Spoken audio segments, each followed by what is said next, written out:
Donc dans la nuit du 5 janvier 45, pardon, tout le monde dormait bien sûr.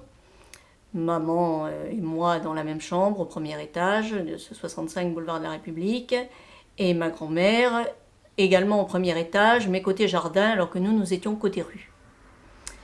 Et maman m'a raconté qu'elle a, comme tous les Royanais, cru que le bruit de l'avion qu'elle entendait tourner autour de la ville depuis un moment était l'avion postal qui livrait aux Allemands courriers et vivres régulièrement. Mais quand le bruit est devenu insupportable, là elle a compris qu'il était question tout à fait d'autre chose. Et elle a été blessée rapidement, je pense. Et quand elle a eu une blessure à la tête, des côtes fracturées ou au moins fêlées,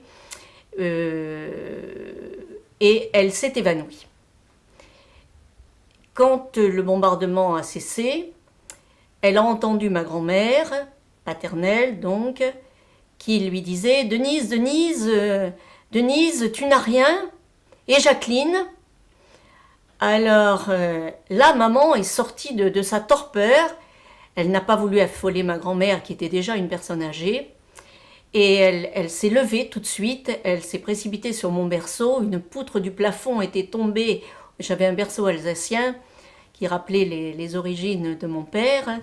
Et le ruban qui tenait la capote à la poignée du berceau avait été sectionné par une poutre qui était tombée au ras de mon berceau. Elle m'a pris dans ses bras, elle m'a allaitée et elle a essayé de me faire téter. Je me suis tout de suite mise à téter. Elle a répondu à sa belle-mère « N'ayez aucune crainte, Jacqueline n'a rien et je n'ai rien ». Elle n'a pas voulu l'affoler. Et à ce moment-là, ma grand-mère lui a répondu « Moi je n'ai rien, mais mes lunettes sont cassées et ma petite chienne est morte ». Elle avait un petit pincher qui dormait au pied de son lit. Alors, à ce moment-là, des personnes dans la rue ont appelé maman. Madame Toru, ouvrez, ouvrez, ouvrez !»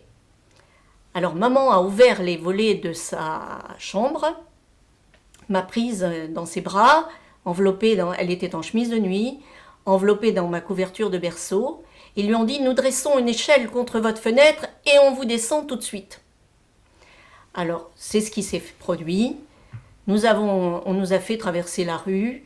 On nous a installés dans une cave d'une maison qui était effondrée, je crois déjà. Mais la cave avait tenu. Et donc, on nous a fait pénétrer là. Il y avait 17 personnes à peu près qui étaient présentes déjà. Je pense me rappeler que maman m'a dit... à ce moment-là, il y a des canalisations d'eau qui se sont rompues. La cave a été en partie remplie d'eau. Le petit fenestrou qui était au ras de la rue s'est retrouvé bouché. Il a fallu que les hommes qui étaient dans la cave grattent pour déboucher ce petit fenestrou. Bon. Et donc, les personnes qui avaient fait descendre maman et moi-même ont dit à ma grand-mère Toru « Tenez-vous prête, on vient vous chercher ». Mais c'était une chose impossible parce que la bombe était tombée dans la cage d'escalier et maman et ma grand-mère avaient des chambres des deux côtés de la cage d'escalier. Donc, lorsque la deuxième vague de bombardement est arrivée, ma grand-mère a été tuée.